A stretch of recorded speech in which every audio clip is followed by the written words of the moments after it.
आज हम बात करेंगे एक ऐसी समस्या के बारे में जो कई इंडियन H1B होल्डर्स के लिए सिर्फ इनकन्वीनियंस नहीं बल्कि करियर, सैलरी और टैक्सेशन तक को इम्पैक्ट कर रही है। अगर आप H1B वीजा पर हैं और अभी इंडिया में वीजा स्टैंपिंग के डिले का सामना कर रहे हैं तो ये वीडियो आपके लिए बहुत जरूरी है। आज हम स्टेप बाय स्टेप समझेंगे कि वीजा स्टैंपिंग डिलेस क्यों हो रहे हैं, इसका क्या असर होता है, कैसे एक्सटेंडेड स्टे आपको इंडियन इनकम टैक्स के दायरे में ला सकता है और आप क्या सावधानियां बरत सकते हैं ताकि करियर और फाइनेंसेस सुरक्षित रहें। तो चलिए फिर जल्दी से वीडियो को स्टार्ट करते हैं। हाय, मेरा नाम है वर्षा दुबे और आप मुझे देख रहे हैं एनबीटी टेक एड पर। सबसे पहले बात करते हैं ये वीजा स्टैंपिंग डिले है क्या। तो देखिए, H1B होल्डर्स जब भारत में अपने वर्क परमिट को रिन्यू या रीस्टैंप करने आते हैं तो उन्हें इंटरव्यू के लिए यूएस कॉन्सुलेट या एम्बेसी अपॉइंटमेंट लेना होता है। हाल ही में कई एप्लीकेशंस के वीजा इंटरव्यू स्लॉट्स महीनों आगे तक पुश किए जा रहे हैं, कभी मार्च, अप्रैल या उससे भी आगे तक, जिसके कारण कई इंडियन प्रोफेशनल्स वापस यूएस नहीं जा पा रहे। डिले का कारण सिर्फ बैकलॉग नहीं है, इसके पीछे कुछ बहुत सारे जो बदलाव हैं वो शामिल हैं, जैसे कि social media checks, strict vetting और इमिग्रेशन प्रोसेस में ज्यादा स्क्रूटनी जो ट्रंप एडमिनिस्ट्रेशन की इमिग्रेशन पॉलिसीज के तहत आई हैं। इसका असर ये हुआ है कि पहले जो इंडियंस सामान्य प्रोसेसिंग में जल्दी वीजा ले लेते थे, अब उन्हें कई महीनों का इंतजार करना पड़ रहा है। अब समझते हैं कि अचानक ये डिले का इम्पैक्ट इतना बड़ा क्यों हो गया है। तो जब आप H1B वीजा स्टैंपिंग के लिए इंडिया में रुकते हैं और हर इंटरव्यू अपॉइंटमेंट आगे पुश होता है तो आपका यूएस में वापस काम शुरू करने का प्लान टूट जाता है। कई कंपनियां इस स्थिति में उन एम्प्लॉयज को कहना शुरू कर देती हैं कि या तो आप जल्दी वापस आ जाइए या जॉब छोड़ दीजिए। ऐसे सिनेरियोज में सैलरी कट, अनपेड लीव या टर्मिनेशन तक के केसेस सामने आ रहे हैं, खासकर छोटी कंपनियों या फिर स्टार्टअप्स में जहां लीगल सपोर्ट कम होता है। अब इस कंडीशन में फाइनेंशियल और लीगल कॉम्प्लिकेशंस और बढ़ जाते हैं। अगर आप वीजा स्टैंपिंग डिले की वजह से इंडिया में 182 दिन या उससे ज्यादा स्टे करते हैं तो इंडियन लॉ के अनुसार आप इंडियन टैक्स रेजिडेंट बन सकते हैं। इसका मतलब ये है कि आपकी वर्ल्ड वाइड इनकम, चाहे आपको यूएस कंपनी से सैलरी मिल रही हो, उस पर इंडियन इनकम टैक्स लागू हो सकता है। ये सिनेरियो बहुत सीरियस है क्योंकि यूएस में काम करने वाला एक इंडियन प्रोफेशनल समय पर इंडिया वापस नहीं जाता और अचानक से उसके लिए इंडियन इनकम टैक्स प्रोविजंस लागू हो जाते हैं।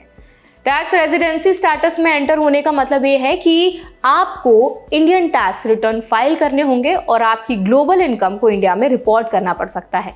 टैक्स एक्सपर्ट्स कहते हैं कि ये सिचुएशन ना केवल एम्प्लॉयज के लिए डिफिकल्ट है बल्कि एम्प्लॉयर्स के लिए भी बहुत ज्यादा ही डिफिकल्ट हो जाती है, क्योंकि कंप्लायंस और टैक्स लायबिलिटी क्रिएट कर देती है। कुछ यूएस कंपनियां इस समस्या का हल टेम्पररी सोल्यूशन के रूप में निकाल रही हैं। कुछ एम्प्लॉयज को इंडिया बेस्ड अफिलिएट्स के लिए टेम्पररी असाइन किया जा रहा है या लिमिटेड रिमोट वर्क अलाउ किया जा रहा है ताकि वो काम करते रहें। लेकिन ये भी एक सेटल्ड लीगल पोजीशन नहीं है और इसे कंप्लायंस प्रोफेशनल सावधानी से मैनेज कर रहे हैं। अब एक और प्रैक्टिकल इशू है फैमिली सेपरेशन और डेली एक्सपेंसेस।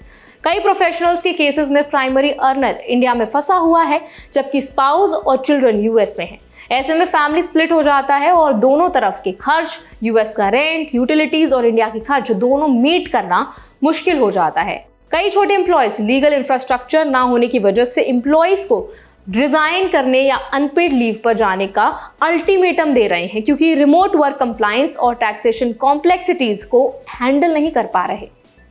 एक और एंगल ये है कि इस डिले की वजह से H1B होल्डर्स को पोर्ट ऑफ एंट्री पर भी क्वेश्चनिंग का सामना करना पड़ रहा है। इमिग्रेशन एक्सपर्ट्स कहते हैं कि अगर कोई व्यक्ति 6 महीनों से ज्यादा समय यूएस के बाहर रहता है तो ऑफिसर से क्वेश्चन उठा सकते हैं कि उसने इफेक्टिवली यूएस एम्प्लॉयमेंट से डिसएंगेज कर दिया है या नहीं। ऐसे सिनेरियोज में री एंट्री पर भी कॉम्प्लिकेशंस आ सकते हैं।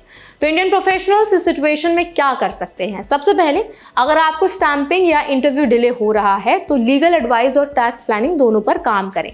ये चेक करें कि अगर आप 182 डेज से ज्यादा इंडिया में रहते हैं तो आपका टैक्स रेजिडेंसी स्टेटस क्या होगा और किस तरह की लायबिलिटीज उठ सकती हैं। अपने एम्प्लॉयर से भी क्लियर कम्युनिकेशन रखें ताकि रिमोट वर्क स्ट्रक्चर या टेम्पररी असाइनमेंट लीगल तरीके से डिजाइन हो सके। दूसरी बात, अगर पॉसिबल हो तो वीजा अपॉइंटमेंट को खाली स्लॉट में शिफ्ट करने की कोशिश करें या प्रायोरिटी रिक्वेस्ट फाइल करें। कुछ एम्प्लॉयर्स डायरेक्ट कॉन्सुलेट से अर्ली अपॉइंटमेंट्स रिक्वेस्ट कर रहे हैं क्योंकि प्रोलॉन्ग्ड डिले जॉब्स पर डायरेक्ट इंपैक्ट ला रहे हैं। तीसरी बात, डॉक्यूमेंटेशन और कंप्लायंस बिल्कुल अपडेटेड रखें। Remote work agreements, tax filings और क्रॉस बॉर्डर वर्क परमिशंस, क्योंकि एक छोटा सा गैप भी आपको टैक्सेशन और इमिग्रेशन दोनों में मुश्किल में डाल सकता है। तो आई होप ये वीडियो आपके लिए हेल्पफुल रहा होगा। अगर वीडियो आपको अच्छा लगा तो उसको लाइक करें, शेयर करें। ऐसे और भी वीडियोस के लिए, अपडेट्स के लिए हमारे चैनल NBT Tech Ed को भी जरूर सब्सक्राइब करें।